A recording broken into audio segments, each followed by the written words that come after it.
사랑합니다, 행복님. 오늘도 찾아주셔서 감사합니다. 여러분, 행복하고 지혜롭게 사는데 가장 중요한 건 뭘까요? 무엇을 해야 하는지도 중요하지만 사실 더 중요한 건 하지 말아야 할 것들입니다. 살다 보면 사람들과의 관계 속에서 상처받고 지치고 스스로를 탓하게 되는 순간들이 있죠. 그런데 그거 아세요? 우리 마음의 평화를 무너뜨리는 건 대부분 우리가 하지 말아야 할 일들 때문입니다. 오늘은 인간관계를 지키고 마음의 평화를 얻기 위해 절대 하지 말아야 할 9가지를 알려드릴게요. 지금 바로 시작합니다. 첫 번째, 3가지는 절대 참견하지 마세요. 우리는 누구나 타인의 삶에 관여하고 싶어 합니다. 특히 사랑하는 사람일수록 더 그렇죠. 이렇게 하면 더 잘 될 텐데, 그건 조금 잘못된 것 같은데, 같은 마음이 들 때 그저 바라보기만 하기엔 답답하고 안타까운 순간도 많습니다. 그런데 아세요? 참견은 때로 관계를 더 가깝게 만드는 것이 아니라 오히려 멀어지게 만들기도 합니다.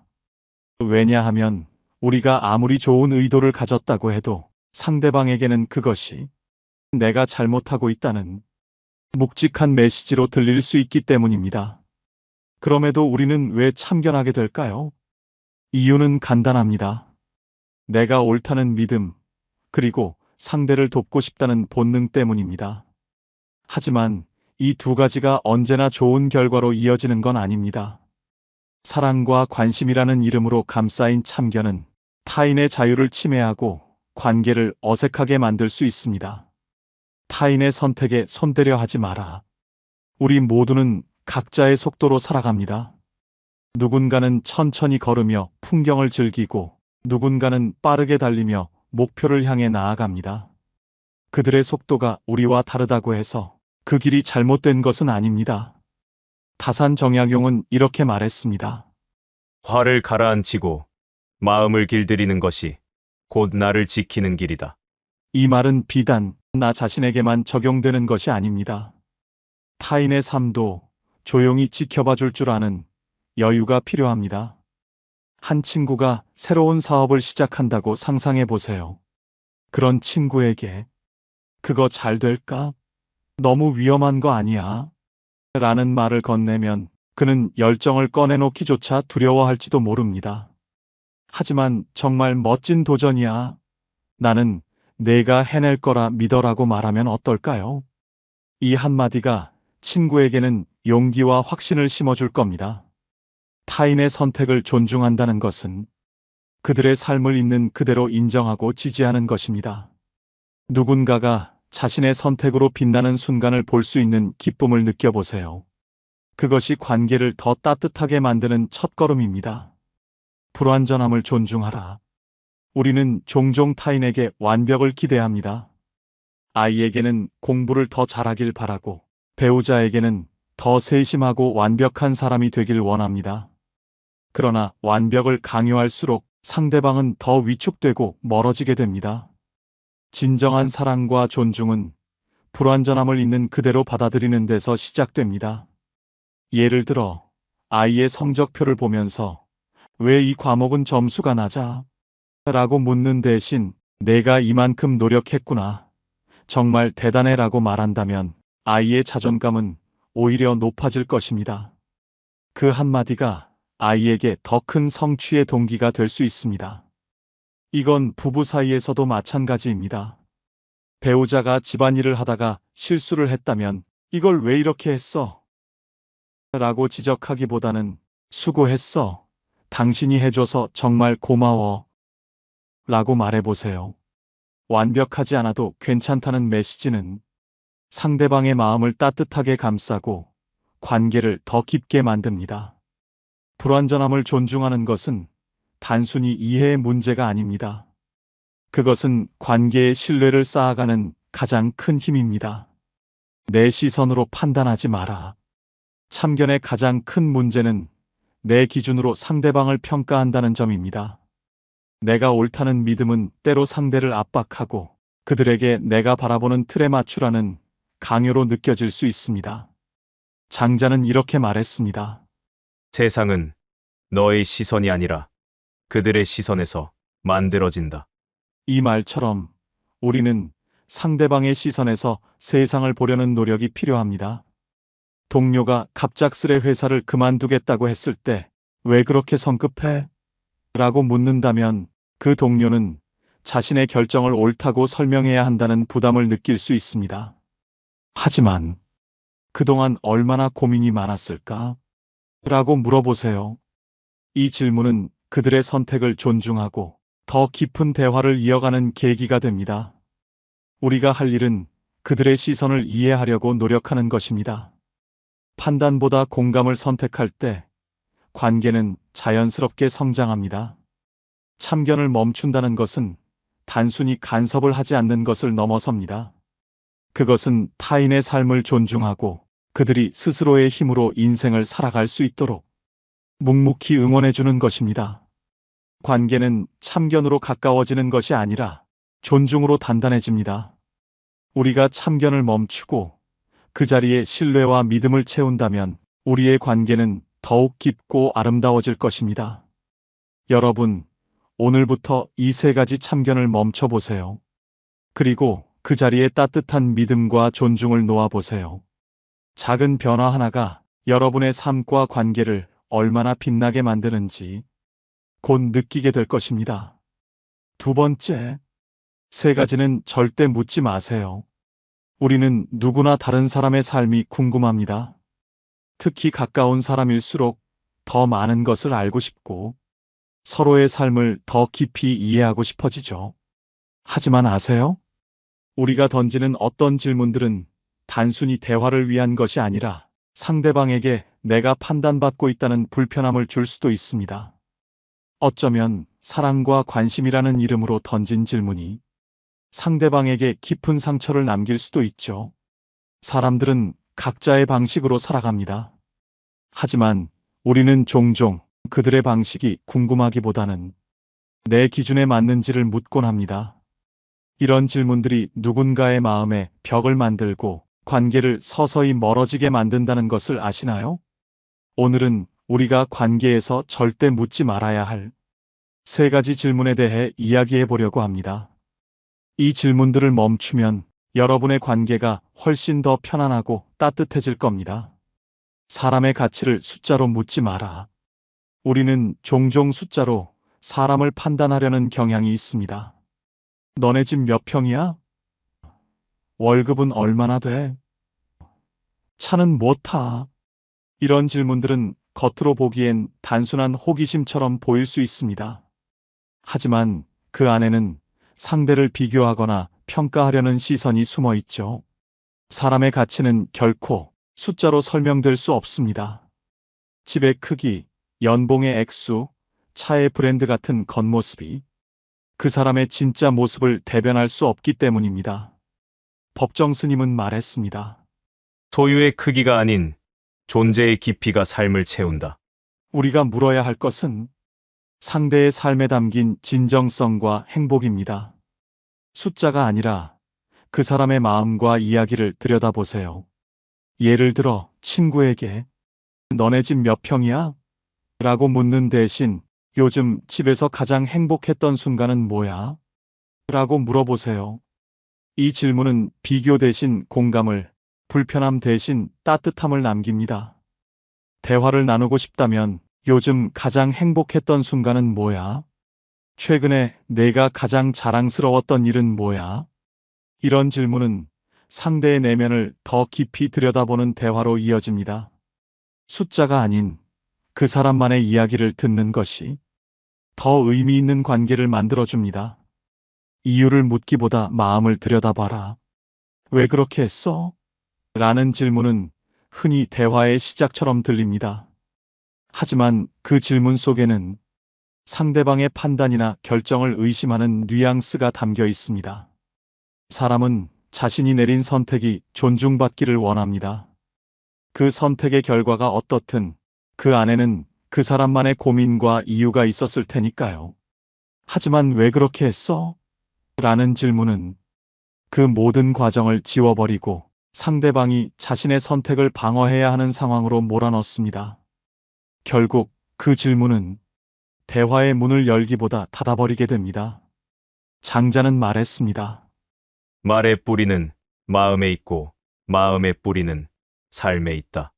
우리가 정말 알고 싶어야 하는 것은 그 선택의 이유가 아니라 그 선택을 하게 만든 마음입니다. 예를 들어 친구가 갑작스레 직장을 그만두었다고 말했을 때 왜 그런 결정을 했어? 라고 묻는 대신 그때 어떤 마음이었는지 듣고 싶어. 라고 말해보세요.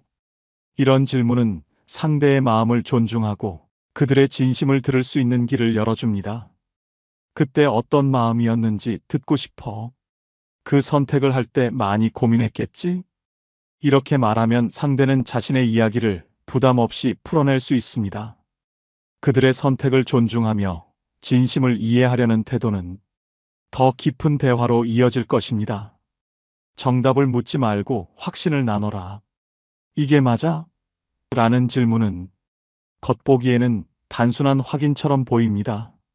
그러나 그 말 속에는 상대방의 선택이나 판단을 의심하는 뉘앙스가 담겨 있습니다. 사람들은 누구나 자신의 결정을 인정받고 싶어 합니다. 하지만 이런 질문은 그들에게 내가 지금 잘못된 길을 가고 있는 걸까? 라는 불필요한 불안을 심어줄 수 있습니다. 장자는 말했습니다. 길은 걸어가는 사람의 것이며 다른 이가 정답을 줄 수 없다. 그들의 길이 낯설고 다르게 보이더라도 그 안에는 그들만의 이유와 확신이 있습니다. 예를 들어 동료가 새로운 프로젝트를 시작한다고 말했을 때 그게 괜찮을까? 라는 말 대신 너라면 충분히 해낼 거야. 그 선택이 정말 기대돼. 라고 말해보세요. 이 말은 그들에게 확신과 용기를 심어줍니다. 너라면 충분히 해낼 거야. 그 선택이 어떤 변화를 가져올지 기대돼. 이처럼 믿음을 담은 말은 상대방에게 확신과 용기를 심어줍니다. 우리가 던지는 말 한마디가 그들의 발걸음을 더 힘차게 만들 수 있다는 것을 잊지 마세요. 묻지 않는다는 것은 침묵을 의미하지 않습니다. 그것은 상대를 온전히 존중하고 믿는다는 의미입니다. 우리가 던지는 질문이 단순한 호기심인지 아니면 상대에게 신뢰를 주는 질문인지 생각해 보세요. 사적인 질문은 때로 비교와 불편함을 만들고 심리적 질문은 상대를 위축시킬 수 있습니다. 하지만 묻지 않는 대신 믿음과 공감의 말로 관계를 채운다면 그 관계는 훨씬 더 단단해질 겁니다. 오늘부터 이 세 가지 질문을 멈추고 그 자리에 따뜻한 응원과 존중의 마음을 담아보세요. 여러분의 진심 어린 한마디가 관계를 더 깊게 만들고 삶을 한층 밝게 물들일 것입니다. 세 번째, 세 가지는 절대 욕심 부리지 마세요. 욕심, 누구에게나 있는 자연스러운 마음입니다. 더 많이 갖고 싶고 더 좋은 것을 누리고 싶다는 바람은 사람이라면 누구나 느끼는 감정이죠. 하지만 아세요? 이 욕심이 우리를 더 행복하게 만드는 것 같지만 때로는 우리의 관계와 마음을 갉아먹는 가장 큰 원인이 되기도 합니다. 욕심은 우리를 끊임없이 더 많은 것을 바라보게 만듭니다. 조금만 더 하다 보면 우리는 현재의 소중한 것들을 놓치게 됩니다. 관계에서도 마찬가지입니다. 욕심이 클수록 상대를 더 원하고 더 기대하면서 우리 스스로를 지치게 하고 상대방을 멀어지게 만들죠. 오늘은 우리가 절대 욕심 부리지 말아야 할 세 가지를 이야기해 보겠습니다. 이 작은 실천이 여러분의 삶을 얼마나 풍요롭고 평화롭게 바꿀지 곧 느끼게 될 것입니다. 사람을 소유하려는 욕심을 말아라. 사랑하는 사람을 더 가까이 두고 싶고 내가 원하는 대로 움직여주길 바라는 마음. 그것이 과연 진짜 사랑일까요? 아니면 소유하려는 욕심일까요? 우리는 종종 사랑이라는 이름으로 상대를 소유하려 합니다. 부모는 자녀가 자신의 기대에 부응하길 바라고 연인은 서로를 통제하려 하며 친구조차도 내가 원하는 방식으로 행동해 주길 바라죠. 하지만 그런 욕심은 진정한 사랑이 아닙니다. 사랑은 소유가 아니라 자유를 주는 것이기 때문입니다. 장자는 말했습니다. 사랑한다면 묵구려 하지 말고 날개를 달아주어라. 이 말은 진정한 사랑의 본질을 담고 있습니다. 우리가 사람을 소유하려 할수록 그 관계는 더 쉽게 깨지게 됩니다. 하지만 상대방이 자유롭게 선택할 수 있도록 믿어줄 때 관계는 더 깊어지고 단단해집니다. 내가 행복하다면 나도 행복해. 너의 선택을 믿고 응원해. 이런 한마디는 상대의 마음을 따뜻하게 만들고 사랑과 신뢰를 심어줍니다. 사람을 소유하려는 욕심을 내려놓고 그들의 자유를 존중하세요. 그 선택이 관계를 더 빛나게 만들 것입니다. 모든 걸 완벽히 하려는 욕심을 말아라. 우리는 왜 이렇게 완벽을 추구할까요? 아이의 성적표, 배우자의 행동, 그리고 나 자신까지. 조금만 더 잘했으면, 조금만 더 완벽했으면 좋겠다는 마음은 우리를 끊임없이 채찍질하게 만듭니다. 하지만 완벽을 추구할수록 우리의 마음은 점점 더 피폐해지고 타인에게도 끝없는 부담을 주게 됩니다. 완벽하지 않아도 괜찮다는 마음을 가질 때 우리는 비로소 진정한 평화를 느낄 수 있습니다. 법정 스님은 말했습니다. 불완전한 것들 속에서 아름다움을 발견할 때 비로소 삶은 완전해진다. 이 말처럼 완벽을 내려놓으면 우리의 삶과 관계는 더 편안하고 따뜻해집니다. 예를 들어 아이가 시험에서 낮은 점수를 받았다고 해봅시다. 왜 이렇게 못했어? 라는 말 대신 내가 열심히 노력했구나. 정말 대단해. 라고 말한다면 아이의 마음은 더 크게 열릴 것입니다. 지금도 충분히 잘하고 있어. 완벽하지 않아도 너는 이미 멋진 사람이야. 이런 말은 상대방뿐만 아니라 스스로에게도 따뜻한 위로가 될 것입니다. 완벽을 내려놓고 불완전한 것들 속에서 행복을 찾아보세요. 비교하려는 욕심을 말아라. 왜 나는 저 사람처럼 되지 못할까? 왜 우리 집은 저 집처럼 크지 않을까? 비교는 욕심의 또 다른 얼굴입니다. 비교가 시작되면 감사는 사라지고 우리는 끝없는 결핍에 빠지게 됩니다. 그러나 우리의 삶은 타인의 기준으로 평가될 수 없습니다. 우리 각자의 삶은 고유한 이야기이고 그 자체로 충분히 아름답습니다. 공자는 말했습니다. 너 자신을 아는 것이 가장 큰 지혜이다. 우리는 타인의 잣대에서 벗어나 나만의 속도로 살아갈 때 비로소 욕심에서 자유로워질 수 있습니다. 내 삶은 나만의 속도로 충분히 아름다워. 내가 가진 것에 감사하며 행복을 찾자. 이런 마음가짐은 욕심을 내려놓는 첫걸음이 될 것입니다. 비교를 멈추고 나만의 삶을 사랑해 보세요. 욕심을 내려놓는다는 것은 포기하거나 아무것도 원하지 않는 것이 아닙니다. 그것은 삶과 관계에서 진짜 중요한 것을 선택하는 일입니다. 사람을 소유하려는 욕심 대신 자유를 주고 완벽을 추구하는 대신 불완전함을 사랑하며 비교하는 대신 나만의 가치를 발견하는 것. 이것이야말로 우리 삶을 더 따뜻하고 풍요롭게 만드는 길입니다. 여러분, 오늘부터 이 세 가지 욕심을 내려놓아 보세요. 그리고 그 자리에 감사와 신뢰를 채워보세요. 여러분의 삶과 관계가 얼마나 따뜻하고 찬란히 빛날지 느껴보시길 바랍니다. 오늘 우리는 참견 대신 기다림을, 질문 대신 공감을, 욕심 대신 내려놓음을 배웠습니다. 그 자리에 신뢰와 사랑을 채운다면 삶은 더 부드럽게, 관계는 더 따뜻하게 흘러갈 것입니다. 이제 여러분의 마음에서 시작해 보세요. 그 변화가 만드는 아름다움을 곧 느끼게 될 겁니다. 혹시 여러분도 참견, 질문, 욕심으로 인해 힘들었던 경험이 있으신가요? 댓글로 여러분의 이야기를 나눠주세요. 그 경험이 많은 분들에게 공감과 위로, 그리고 깨달음을 줄 수 있을 것입니다. 이 영상이 필요한 분들께 공유해 주시고 구독과 좋아요로 저를 응원해 주세요.